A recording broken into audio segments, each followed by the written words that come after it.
I will go ahead and get started. Welcome to the Wednesday, April 12th, 2023 electronic meeting of the Ann Arbor Design Review Board. This meeting is held electronically to protect public health and safety due to the COVID-19 virus and to comply with orders issued by the governor, the Michigan Department of Health and Human Services, and/or the Washtenaw County Health Department. We intend to conduct this meeting similar to an in-person meeting. However, please be patient if there are technical issues. Public comment will be via telephone only, so get ready to write down this information. To speak during any of the public comment opportunities, please call 877-852-5247 or toll free at 888-788-0099 and enter the following meeting ID 974-6174-9412. This information is also available on the published agenda in the public notices section of the city website and on the broadcast of this meeting on CTN channel 16, AT&T channel 99, and online at www.a2gov.org/watchctn. The Design Review Board is a volunteer resident board appointed by the mayor and confirmed by the city council. The purpose of the Design Review Board is to foster excellence in the design of Ann Arbor's built environment and to advise applicants on how a project can meet the spirit and intent of the downtown design guidelines. First, the applicant will have 15 minutes to present their proposed project to the Design Review Board. Then the board will hold a discussion on the design of the project. Following the presentation and discussion, members of the public are permitted to comment for up to 3 minutes. Okay. Ready for roll call, Hank? Member Perkins. Member Singleton. Present. Member Burns. Here. Member Cooper. Member Kinley. Here. Member Mitchell. Here. Member Ramson. Here. Member Kaczarski. Here. You have a quorum. Okay. I will begin by requesting the approval of the agenda. So moved. Second.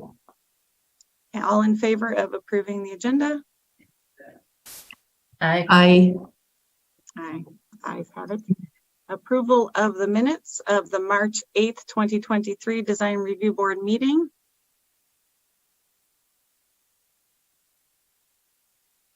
I had just one small item that I think was missed. I think we had a comment about suggesting getting more natural light or any natural light into the stairwells, like emergency exit stairwells, to promote safety and health and energy savings. So that was the only thing. Sorry, I didn't get that to you before the meeting. Okay. So do we have any other amendments to the agenda or to the minutes from last meeting? I move approval of the minutes with that amendment. Second. All in favor of approving the minutes with the amendment Tamara mentioned? Yep. Aye. Yes. Aye. Okay, approved. Next, we have Ms. Vice Chair, could I just have a quick repeat of who moved and seconded for the approval of the agenda? We missed that. I moved the agenda, Bill. Oh, the agenda. And who Does someone seconded? remember who seconded? Did I? Okay. I think I did. Burns. Thank you. Okay, great. I've already forgotten. Okay, Now we do have our general public comment period before we enter into the regular business of the day. Any folks on or calling in for a general public comment? Just give it 2 seconds to see if anyone raises their hand. And I can refresh that the number is 877-852-5247. Enter meeting ID 974-6174-9412. I don't see any callers or hands. Okay. On to regular business, 333 East William Street. So we're going to be moving over our panelists. If you'll just give us one moment.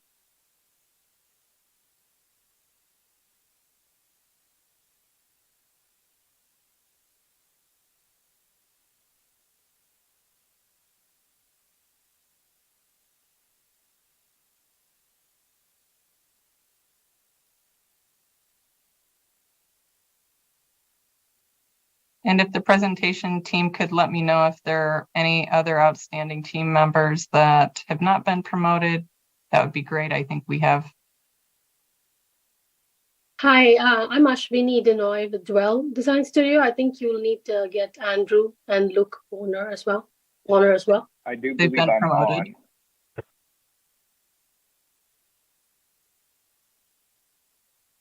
Here I am. Can everybody hear me? Yes. All right. Are we ready to go? Can I start the presentation? I think we're ready to go. Okay. So, bear with me.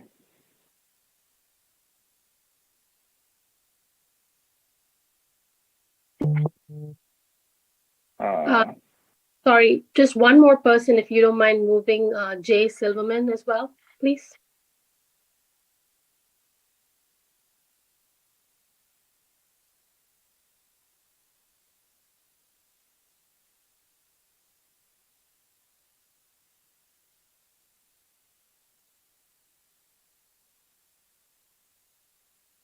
Jay has been promoted. It does look like we're seeing your screen in presenter mode. I don't know if that's what your intention is, but that's what we're all seeing. That is not my intention. Thank you. I did that the other day too here. I will stop that. PowerPoint. I have a PDF just in case that happened. What about now? We are seeing the PowerPoint screen like you're working on it. You put it in full screen mode. It is in full here. Let's see here. I'm going to reshare. Sorry about that. Okay. There we go. Yeah. There we go. All right. Well, hello, everybody. Good afternoon. I'm Andy Savoy with Core Spaces. We are the developer of the proposed project at 333 East William. You can see the site in question in the small image at the bottom of the screen, highlighted in yellow. Just a little bit about who we are, because I know we only have 15 minutes, so I want to just blow through this. So we are a national developer based out of Chicago, and with us on the line, we have Luke Bonner of Bonner Advisory. He's helping us through the public process. We have Ashwini and Jay there with our architect, Dwell Design Studio, and our civil engineer. If he's in, he's probably just listening on the as an attendee, but that's Midwestern Consulting. Scott Betzel is likely on as well. That is the project team. We've been working on this project for several months now, since basically December, and we're at a point now where we have something to talk about and something to share. So a little bit about Core before we go much further. So as I said, we're a national developer based out of Chicago. We've been active for about a decade, and we've delivered about 20,000 units in the past 10 years, and so that's roughly 40,000 beds. We're mostly a housing developer. We started in the student housing and student-oriented kind of housing area, but we've also done co-living and build-to-rent, which is basically kind of single-family homes that are for rent. And so we develop those kinds of products around the country. And as you can see in the awards and accolades section to the right, we've gotten a design award almost every single year that we've been in business. This is not up to date. It ends in 2021, but the point of me bringing that up is we are very focused on design. We're eager to hear what you guys have to say about our proposed design here.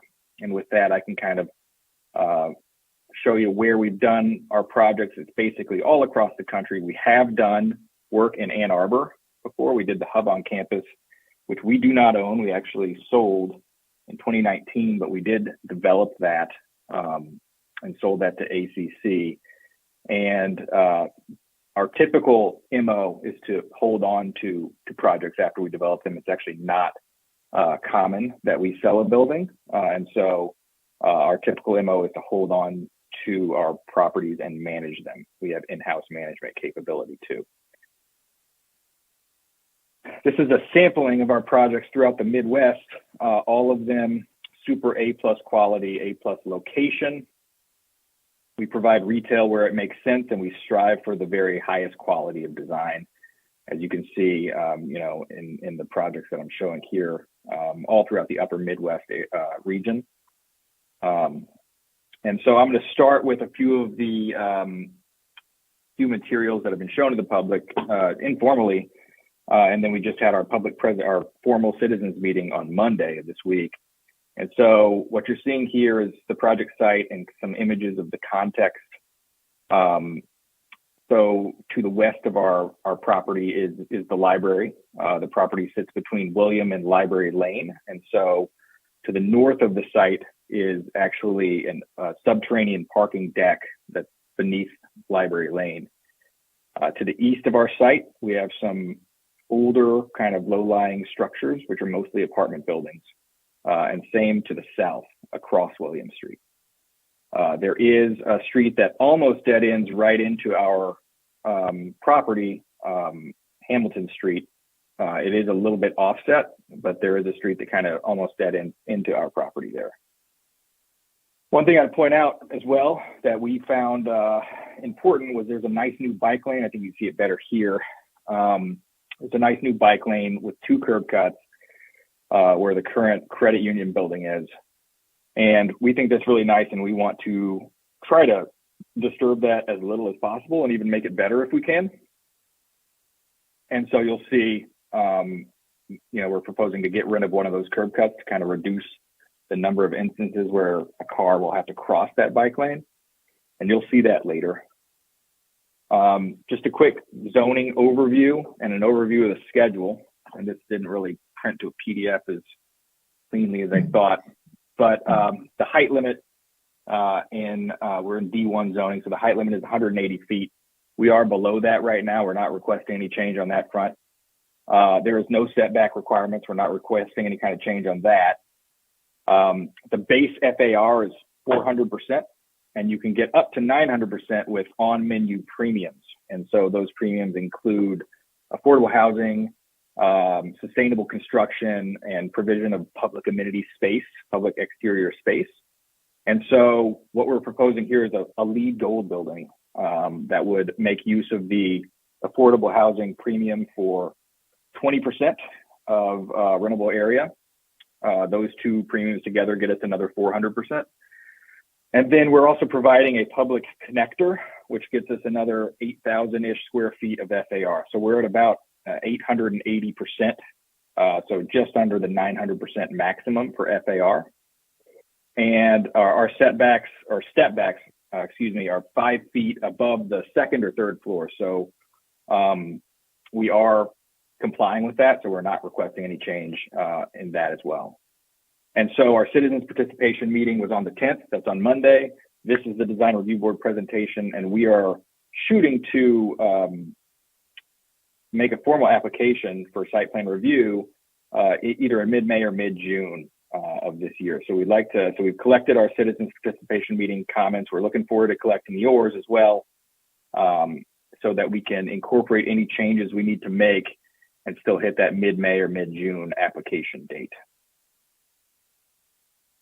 This is a massing of the site that was initially shown on January 26th at an informal community meeting.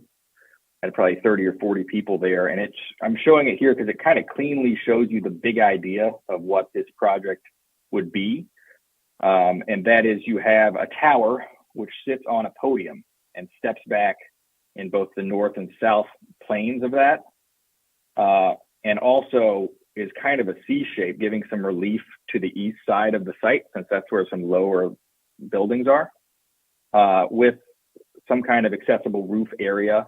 And so you see this kind of top element for the building, which is in white. We are substantially in compliance with this, and it's a really clean way to show, where we are and what we're about to present. As I mentioned earlier, the maximum FAR here is 9. We're at 8.8. Because we're going with lead construction, the maximum allowable height is 234 feet. We're well below that, probably 5 stories below that. And we were projecting at the time between 190 and 210 units and between 600 and 700 beds. Right now, we're at 195 units and about 640 beds in a 16-story building, if you count there's a mezzanine floor that I am counting in that. And so that's kind of the big idea. Another thing that was presented earlier to the public was how we see ourselves connecting to the surrounding uses. And so in red, we've highlighted here these kind of large scale civic uses. And the massing of these buildings is also very civic scale, with not a whole lot of window openings or pedestrian scale. And then we're kind of bridging that gap in between these low-lying apartment buildings that front onto Division Street and this area where you have a lot of large civic uses. And so we've kind of shown here in kind of block color coding where we initially thought we were going to locate our program.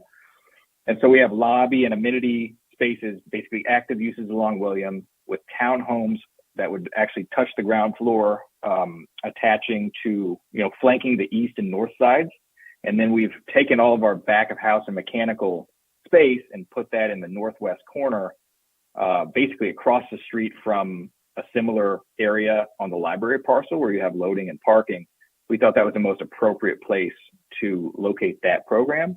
And so this is what we started out with, is basically this massing and this diagram for how we would allocate uses on the ground floor. And so everything after this slide is new. I'll show you how that all panned out and where we ended up. So on the left, I'm showing you, this is the ground floor site plan. On the left is the survey that shows the current use. And that green dotted line is the bike lane. And those 2 orange triangles there are the curb cuts where cars basically cross the bike lane on their way in and into and out of the site. Andrew, I just right, want to let you know you have 5 minutes left. Oh my God. Okay. So on the right, you see what we're proposing to do. And so we have our active amenity space is in pink, basically. That's along William. We have townhomes in the yellow blocks, basically very similar to the way I stated earlier. We have a pedestrian connector that basically connects William to Library Lane, and that would be open to the public, well lit at all times. And we think that's a better use there. So we're actually getting rid of that curb cut that goes into the site there along William Street. And then we have our loading and bicycle loading and utility access basically through this alley.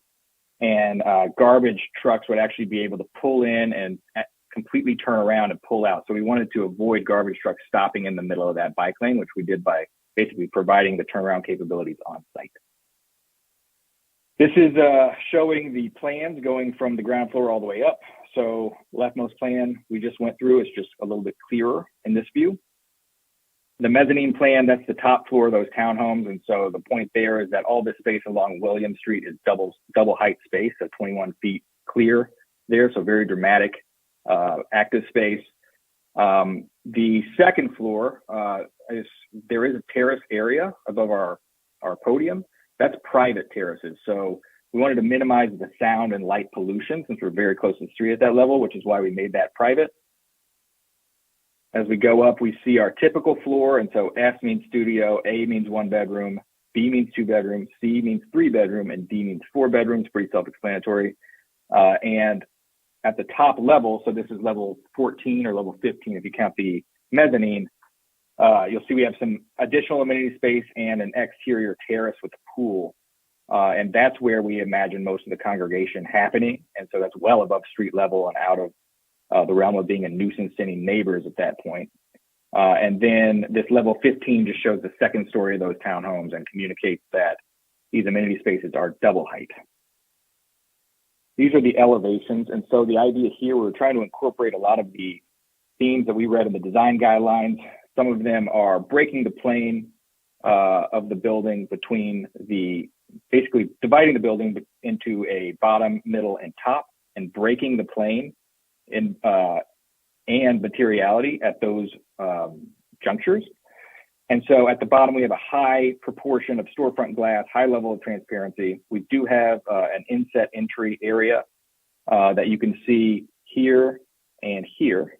As you wrap around this pedestrian connector, this is on the east face of the building. You see our townhomes, which are carved into this kind of brick base, which is, very civic scale along William, because you have these double height kind of fenestration elements here. As we get to the back of the building, you have a few additional townhomes that actually open right up onto Library Lane. And you have this undulating kind of window pattern above, trying to create some visual interest for the tower piece. And then the west elevation shows that alleyway. There's a bike room entrance, and then our loading area. And then this is these are some windows into our amenity space. This section shows, we're setting back on both the north and south sides. Blue is amenity space, so that faces out onto William on the left side here. And then you have additional amenity space with a pool terrace also facing William, which is south. So great sun exposure there. This is what that rendering looks like. And so you see we have this entry canopy, very clearly defined entrance at the corner of the site. Your pedestrian connector would be along these townhomes here. The building sets back. Okay, well, I'm almost there. And so the building sets back from the edge to provide some relief to these lower lying buildings that face onto Division.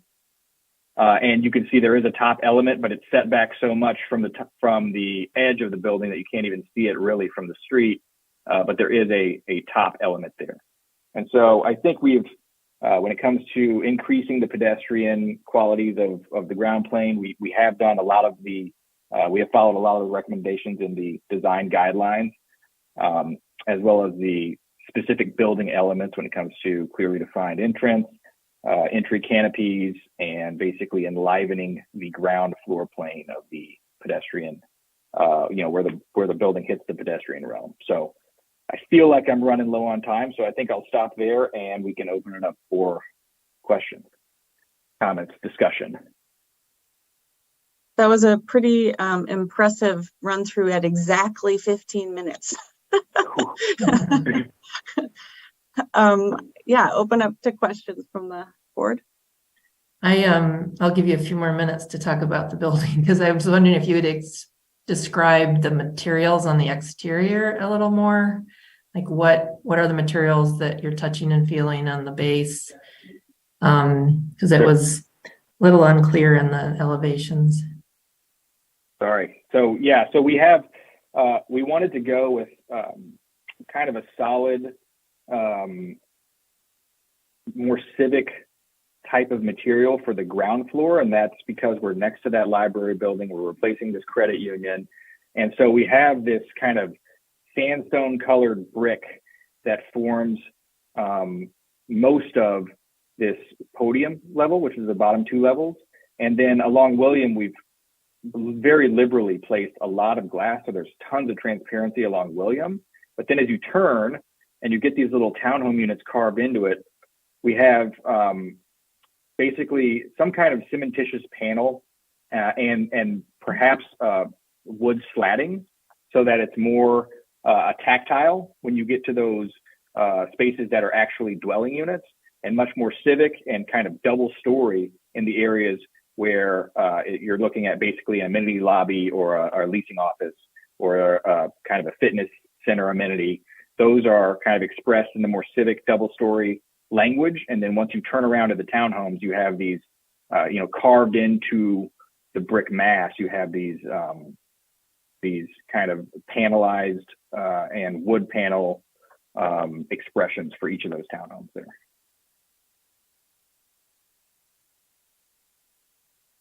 And then above that level, we have something that, we were considering a STO panel, a stow panel system, which is a panelized system. It's extremely nice. I had the architects take that note off of this because I want to be able to use any system, even if it's not a stow system. So I didn't want that in any of the drawings that went in. But what we're going for is some kind of cementitious panelized system with floor to ceiling windows that would then alternate and create, we have a tall building here, so we do want to create some visual interest.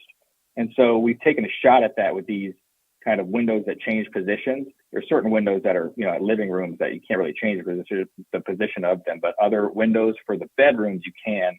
And so we're trying to play this game of getting this really kind of dynamic and rhythmic kind of facade going for this tower element, because it is a big thing. And this is set back. The black is actually set back 5 or 6 feet from this white element here. So there is a plane break there as well. And then we are showing kind of a two-tone cementitious panel system up here that's closer to the actual color of the brick at the bottom. And so this building really has a bottom, a middle, and a top that are then connected. And you can kind of see there's some plane changes around the building that start to draw connections between these elements. But from the primary facade, you kind of, this is set back and then this is set back. And so there is a plane break and a material change for the bottom, middle, and top there. And just one follow-up question. In the rendering, it looked like there's sort of almost like a ribbon that goes around horizontally, sort of the lighter color. Is that just a lighter panel? This here? Mm-hmm. Right. Yes. So that's a slab edge cover. And so our the initial intent was to form a grid that was every 2 floors. And so we tried to get this panel to show up as close to the windows. It's kind of not. We want that panel to go away. But what that is a slab edge cover.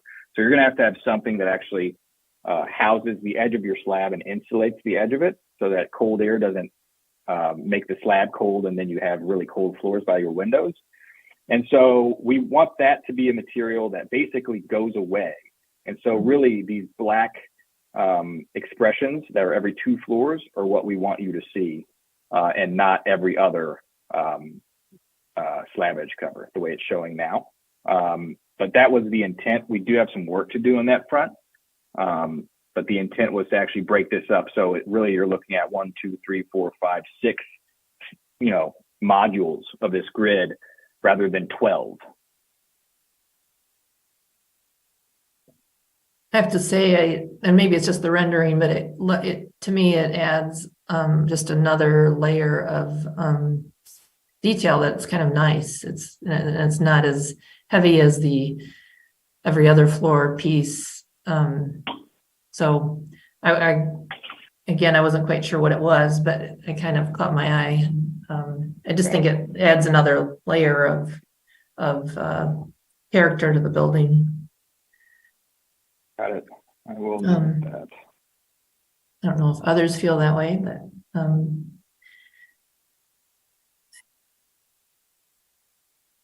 I think in general, you've done a really nice job. I think echo Lori in saying you did a great job presenting this very concisely. And I like I appreciate that. materials,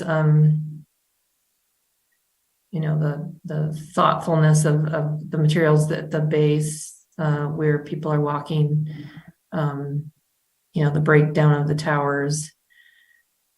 Tall buildings are hard to design well, and I think you've done a nice job. I like the variation of the windows. And I don't know if there's other places you could add that in, not just on the south side. Right.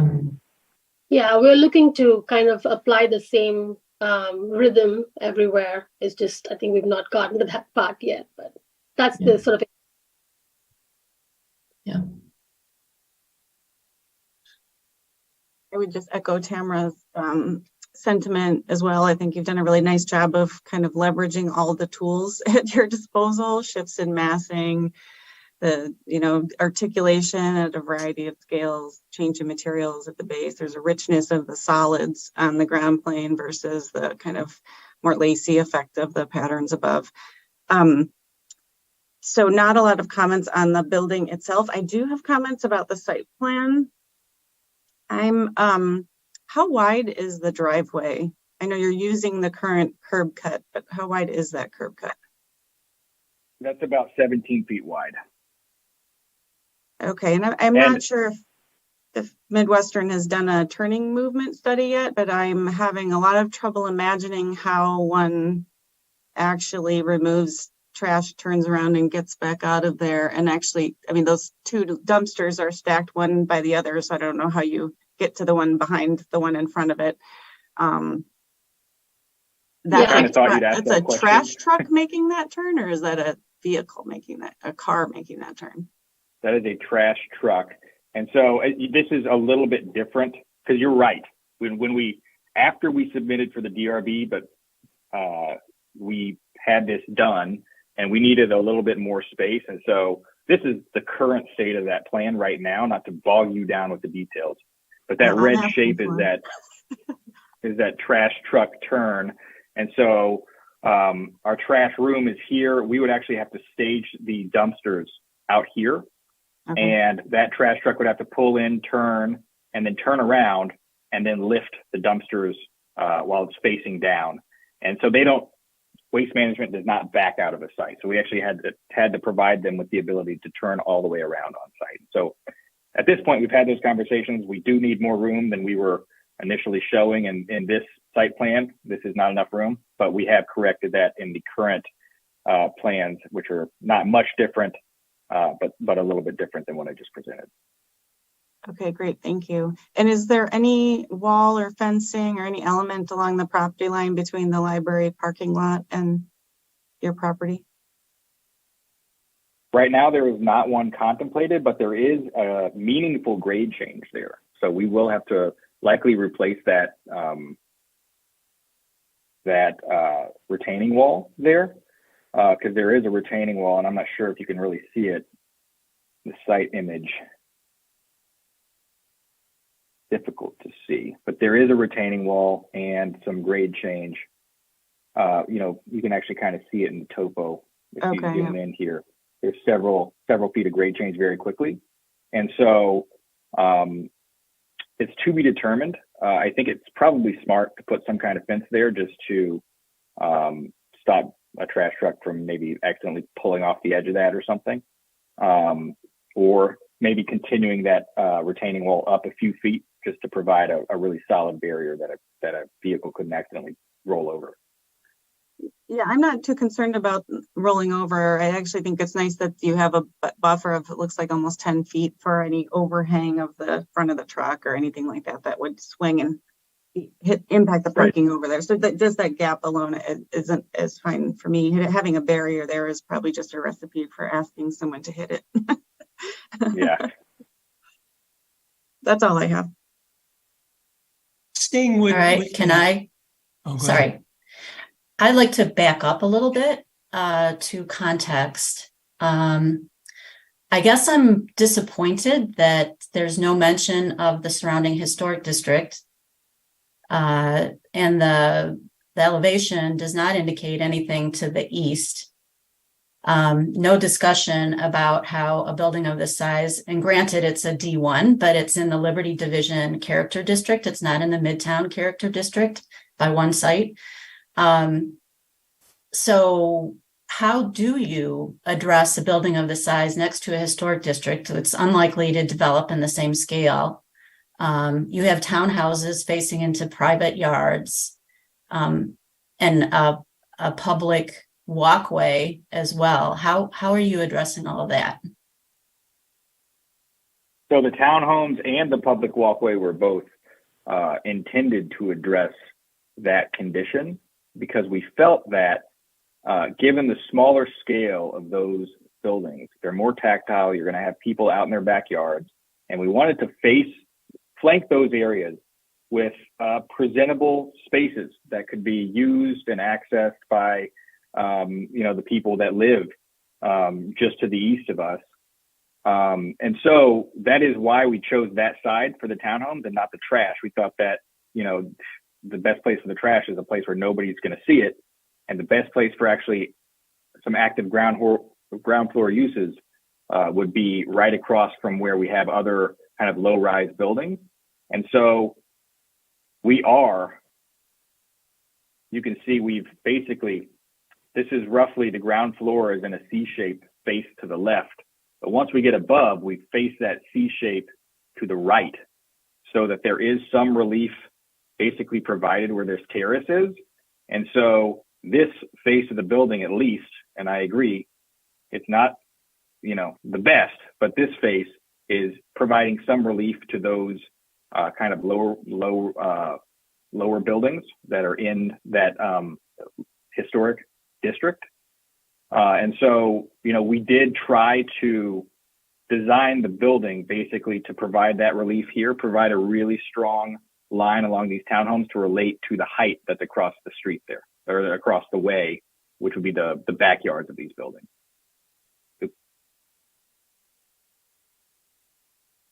Okay. One other thing I would say is that we're kind of in between two things. We have the historic district to the right, but to the left on this image, we've highlighted all the larger civic scale projects. And so we're trying to bridge the gap here. We are building a high-rise building. We can't make that look like an old building. It's going to need to have a modern design. Otherwise, it's somewhat of a lie in terms of the actual design. And so we don't want to disguise that or try to make it look like a clock tower or anything like that. But we do, in terms of form and in terms of program, want to address those historic properties along Division Street. And we've done so with our step back, which is in basically the middle of the property here, and by providing these townhome elements that flank that kind of property line with active uses, and but not so active that they're loud, but still kind of residential, kind of 2-story scale uses. And If I could add, go ahead, please. No, I was just going to ask what the dimension is on the what's called the plaza on that east edge. What's the width? It's 10 feet wide by 200 feet long. Okay, thanks.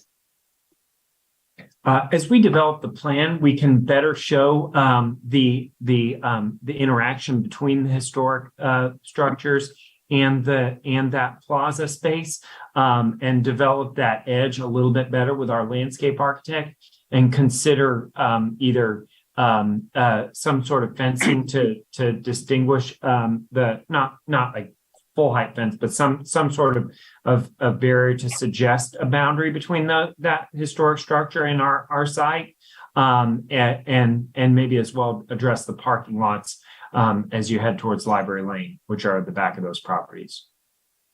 We can look at that. I think, I guess, just one more comment. Just in general, and maybe this is addressed to Hank and Chris, some maps in the staff report that would indicate that type of, it wasn't mentioned anywhere about the historic district. So I just would hope that in the future you can have that as a part of the staff report. That's all. Thanks. Duly noted. Thank you for that comment. I wanted to continue with some site issues, either for Hank or Chris from the city. I noticed in your report, one of the comments was the service alley needed major redesign for trash, and Jay has walked us through revisions. So are you two satisfied that this meets the city's requirements now, or is it moving in the right direction? Can we stop talking about it? I would say, Dick, that's going to be a standard comment that we make on every review. This seems to be coming up when it comes in for site plan review. So it was more, I put it in there. I don't know if it meets or not, and if it's meeting scrutiny by the solid waste. But I do know that it's been coming up, and I just wanted to make the applicant aware that it's going to be scrutinized by our solid waste department. So you'll probably see it on future reports also, as just a standard comment. Thanks. And my other site question is for Jay. With 640 students living in the building, there's going to be a lot of calls to Amazon and DoorDash and various retail and food delivery businesses. And this is a hard site for that because the most active street, William, is shut off from people pulling over to the side on the north side of the street due to the curved bike lanes. The service alley, I don't see any accommodation for deliveries within the service alley. And there's no room on the east side. So how do you plan to accommodate that? And I should add too, that we've had complaints about the other core building in Ann Arbor on Huron Street with just this very thing. DoorDash and other delivery services parking and other people's property trying to make their deliveries. Andrew, I take can that one if you start, want. or if you want to go ahead. Yeah, go ahead. I'll just go ahead and take it. So we have had discussions with the Downtown Development Authority about this. They are willing to help us out with, there's 2 parking spaces on the south side of William Street, right across the street from our property. They're willing to help us have those be 15-minute spaces, which would help with the Ubers and DoorDash deliveries. We were thinking a lot about that problem. That's kind of not so new anymore, but it's something that nobody thinks about, and it has a real effect when you have all those people ordering DoorDash and ordering Ubers. And so I think getting those 2 spaces across the street to be 15-minute parking spaces would help. That's something that the Downtown Development Authority has kind of lightly expressed as possible, and something they'd be willing to help us out with. Another thing we're exploring, and that I can't promise at all yet, is trying to get these transformers out of the way and actually connect to Library Lane with a curb cut. That would likely take an easement from the city, which I'm not sure we can get in a timely manner, but that's something we are exploring. And I think that might be kind of a best case scenario, because then you could actually have your Ubers and DoorDash pull in. We would provide some kind of entry on the side here, and then they would just pull through to Library Lane. But right now, and what I want to present, and the only thing I want to promise, is what I'm showing here, because I don't know if I can get that curb cut onto Library Lane. And I can't say that I can definitively, which is why we have the plan B of getting those 2 parking spaces on the south side of William Street. And and obviously the way DoorDash and other companies work, the driver just goes to the place that's most convenient and makes his dash. And so it has to be pretty intuitive for it to be used and for it to work. And again, we've had bad experience with your other project in Ann Arbor. So I'd really urge you to keep working on that and get something more solid. I hear you. It is high up on the list of things we're working on right now. For clarification, the route for most people coming in to the space when they're moving in is going to be off the Library Lane through the route where you go into the plaza, or whatever you're calling it, then through that route that goes through the building, sort of a Z-shaped system to get to the elevators. Is that right? That is one route that I would expect our property management team to make use of. This is showing a little bit better the revisions to the plan. We do have now kind of 6 spaces here, which would be most of the time for employees of our property management staff. But on move-in weekend, that would be staging area for people moving in. This entire width would. And so You could move in through here would probably be the easiest way, which is basically through the loading dock and right into the elevator core. But then a secondary way could be off of Library Lane, down through the pedestrian connector, is what I'd like to call it, and then through that corridor and down to the lobby. So, we have a couple weekends a year where we move in 640 people. That is not an easy task. And so I think having both of those alternatives helps us out a little bit. As long as we're talking about that site plan, how about bicycle parking? Because I assume that a lot of the folks will be coming to the building from the university with bicycles. You got them That's right correct. there. And so they'll bring the bike in we do. through that same path to get into that storage, huh? That's correct. Okay.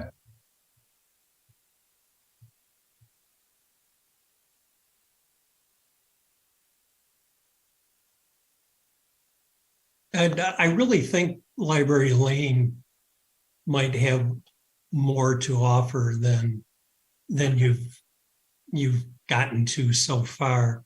It is a dedicated east-west, but under trafficked, and as opposed to William, I think there's more potential there to get some of the business done of the building, and I'd just encourage you to snoop in that direction more and continue to.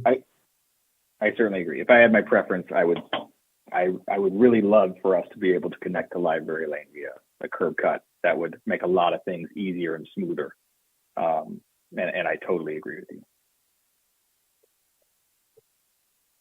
you. Jay, could you explain, when you were looking at the elevations, I'm switching to the exterior now, you said you asked the architects to take one of the descriptors of the cementitious panels off. So are you equating an EFA system with a cementitious panel system, or could you explain just what these systems are? Those are both generic terms. Jay and Ashvini, I might need your help with this, but the point of the comment was that we had called out a specific brand name proprietary system on the drawings. It's called Stow Panel STO. Yeah. Right. And so we didn't want to basically pigeonhole ourselves to a manufacturer. And so, Jay, maybe you can talk through the actual detail of what that panel system typically looks like. Yeah, I believe that that what we are currently considering at this point is a fiber cement panel that would be on over insulation and supported out from the building, similar to a dry design or another panel. We don't obviously that's not a specific. We don't know exactly what system that we'd want to use, but probably a durable fiber cement panel system with Z channels that are over insulation attached to the outside of the exterior face of the material. Again, I think we're still investigating that option versus the other option of doing an insulated exterior finish system, either an insulated exterior stucco system or an EFIS system. So you are keeping the door open for an EFIS system? At this point, although I think the design team's intent is to try and explore a fiber cement panel system. We've got to work through some of the details of the strategy for LEED Gold and how that relates to exterior skin. And some of that will relate to the energy model as well as our mechanical systems design. I think it's going to be hard to get the level of detail that we're showing in this with, these little line expressions with an EFIS system. It's going to be hard to get those edges. I don't anticipate that we will use that. Maybe if it somehow turned out cheaper to just do the panels with ethos, which I doubt, maybe, but Yeah. I think that's going to end up being a cementitious panel and not ethos. Good. Yeah, that's what we'd like to do there. Thank you.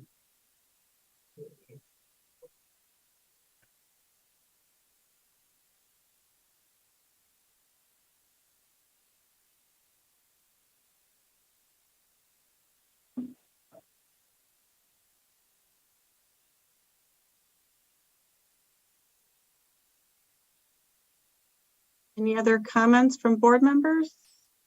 Oh, John has his hand up. Yeah, thank you. I love the building, and I think it's a well-defined podium. It softens the mass, I think, well. You're putting a big building right downtown, and it's being built, as Wendy articulated, next to a historic district. It's going to be a challenge. I agree with Richard that and others that you might want to consider more use of Library Lane. It seems to me, I use Library Lane a lot. I use William a lot too, and particularly I think if there's some way to get your deliveries. I don't know, but I think it has a lot of potential, and I would encourage you to use it. I think the facade is exceptional. I think the design works, and you've mixed glass and hard surface extremely well, I think, and the grid system isn't obvious. It just it fits. It works. I really like the entrance, and I like the townhomes on that east side that and kind of facing it with that historic district and having that walk-through plaza. I think it'll be a great place to live. I have a couple of questions. I'm the member that is also on the Public Art Commission. So I asked this of all the developers. Have you considered public art for this project, and where and what sort? Andy? We have not considered public art, but to be clear, we're happy to coordinate perhaps with the library or with any other kind of public artist that everybody can agree on to kind of integrate public art into the project. I think that makes for a better project. And we wanted to get a little bit further down the line before identifying a place for where that could go. Couple ideas though. We have a blank wall back here that could be great for a mural. It's a big blank wall and it needs something. There's also smaller kind of opportunities. We've just slapped our logo on a few different kind of blank walls around the bottom, but those could easily be mural walls that could be worked out, with the public to be some kind of public art installation. And then also we do have some space out front. It would have to be small. If you actually look at the kind of the current layout, we have a small setback. Maybe there's something that could go up against this wall or something like that, but that's really kind of close to the entrance. And I think that if you want something that's going to be visible from people just walking by, I think that the murals could be a great thing. And that's something we'd be happy to do and actually prefer to do, I think. That sounds great. And the Public Art Commission would be more than happy to work with you. And we've developed some best practices and you might want to think not just painted murals, but mosaic. I think Richard has an excellent example of how a mural would be on a wall on the 4th and Washington parking structure. And if you are going to have a graphic, maybe high pressure laminate, which would really be it'd be a nice sort of effect. So I applaud that. And if when you get further in the design, just let the Art Commission know, and we'd be happy to sort of help you think through how to approach it. Additionally, you're going to have a small lobby, and you said there might be a small place there.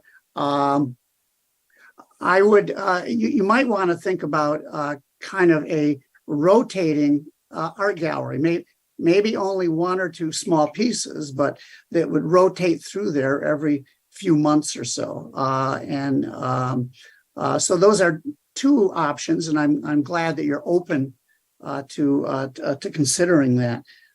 The other thing that I wanted to ask you about, I know that the staff has recommended solar, and I just think that the city wants to leverage as much as they can for getting renewable energy into a building. So I would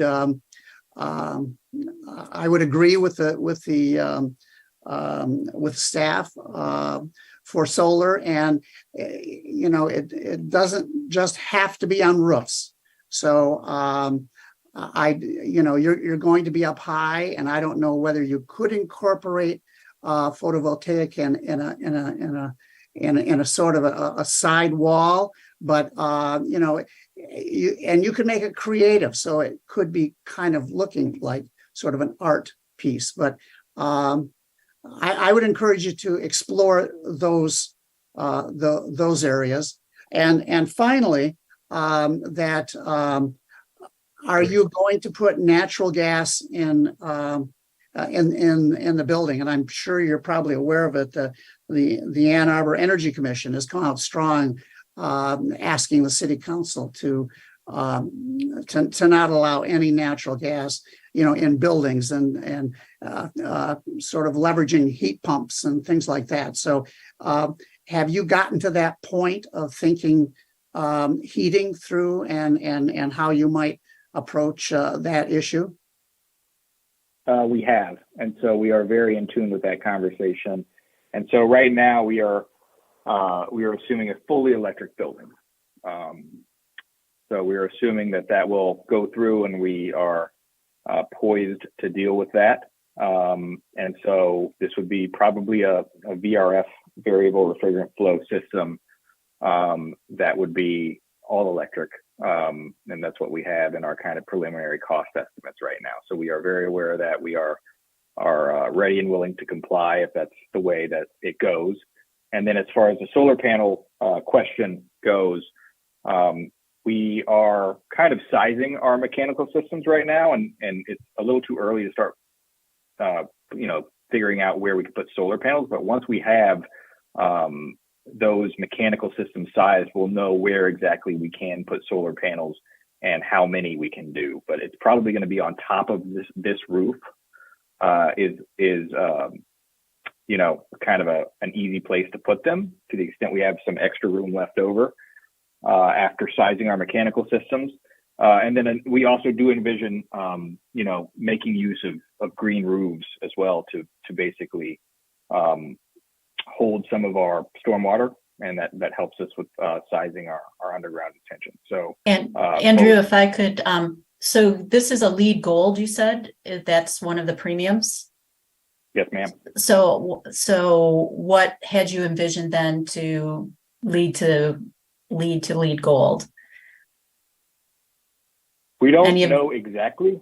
There is a scorecard, and it is it's done later on in design, where you have to use a certain amount of recycled materials, and there's a lot of other kind of things. We haven't preliminarily filled that out yet, but we have gone LEED Gold in other projects. We're carrying a little bit extra in our budget because we know we're going to have to go for those premium systems that use less energy, maybe a little bit more expensive to be able to get there. But I can't tell you exactly how yet, because we haven't done our scorecard yet. That's something we would do once we get design development drawings started, which would be after we have the site plan approval. Could we go back just one question on regarding the parking situation? You said that the DDA was you're toying with the idea of giving you 15-minute spaces across the street, which would mean that all those folks making the temporary deliveries would be crossing mid-block. No matter how many times you tell them to go up to the corner, they'll be crossing mid-block. Aren't there parking spaces along Library Lane? Could you get a couple of those spaces instead of right on William? Those are the spaces we actually asked them for, and they were less confident that they could get those. Although I agree with you, that makes way more sense. And so we will continue this exploration of how we can leverage Library Lane, both with the curb cut and with some temporary use of those parking spaces. That's likely going to involve an easement with the city, but it's something I'm happy to explore because I think it makes the project better. And I agree with you, that is a much better place than across William. I think that's going to be dangerous with all the running back and forth. I'm not telling you anything you haven't already thought about, but thank you. Yep. If we could talk about the exterior for a minute more, following up on some of John's comments, I always view the entire building as an opportunity for artistic expression. And it's really a drab building in a climate where we can experience 4 to 6 weeks of no sunshine at a time in the winter. And I think I'd encourage you to pursue opportunities to inject color. Even though we don't get sunshine, we do get daylight, of course, every day. And so the textural differences, in order to get the shadow that adds visual interest, need to be pronounced. They subtle textural differences work in a southern climate where there's more sunshine, but they don't work as well here. And the building reads really flat. In a gray building in a gray climate just is a missed opportunity, I think. So I'd encourage you, I know you can do it. You've got lots of great examples of terrific design, but I'd encourage you to push that a little more. Go for more color and go for more textural differences. Maybe just the setback of material changes can be increased from 2 inches to 4 inches to create a shadow would help. Absolutely. Hear you, and we'll work on that because I do agree.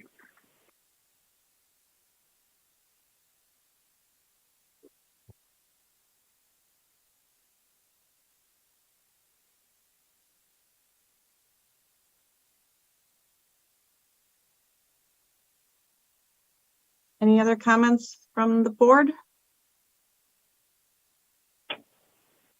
Okay, if not, we can open it up to public comment. Let me find. Madam Chair, if I could, do you mind if staff repeat back to you what we heard from the board to ensure that we have your comments summarized correctly? And if I could ask our guests to stop sharing screen so that we can see one another, be appreciated. And I'm going to turn it over to planner Chris Chang. Okay, I took these are just general notes. We'll have more specific notes. But what I heard, at least I'll kind of summarize the comments that did generally like the materials, the breakdown of the floors, and the variation of the windows. Also issues regarding, how pickup and delivery are going to be made, solid waste, how it's going to make sure that it meets at the site plan stage. Definitely want to explore more access to Library Lane. That seemed to be a general consensus. Possibly retaining walls or a fence on the west side, possibly even on the east side to screen from the historic neighborhood. Same thing. We need to list that on the east side that is a historic district. Seems like you liked the townhouses facing the historic district, so we will get a little more expansive on that. Again, yep, just looking at it, other comments regarding the service alley, how will drop-offs, pickoffs be made? Try to move the transformers if possible. I think that was more from the petitioner asking about trying to move that transformers to get that curb cut onto Library Lane. We did go over the bicycle storage and the path into the building. And let's see, the exterior, we'll have to look into that more, it sounds like, just to make sure what type of material. Doesn't sound like EFS was something that was going to be looked upon favorably. Public art from Kotarski. They would like to see, they'd be all about for murals. I would add on top of that, anything with the murals is fine, but don't put anything type that's going to advertise your business or something that's going to be counted towards a sign. We wouldn't count that as public art. That's just an aside. You could also use mosaics. Explore more of the LEED Gold Premium. How is this going to be achieved? That's going to need to be complied with for the premiums. Let's see. Yep, 15 minutes for mid-block crossings. I think we just finished that up with the 15-minute spaces for delivery. Again, another general theme. Let's connect to, or at least have spaces along Library Lane. And then finally, just to add some color to the building, since we're in a gray climate with a gray building. Did I kind of capture it, or is there something else I was missing?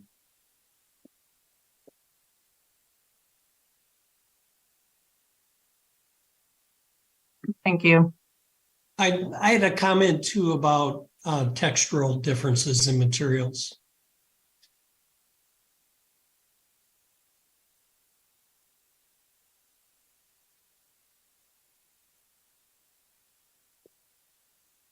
All right. Well, with that, I think that ends that part of the agenda. Were there any public comments or questions? There are no current hands raised.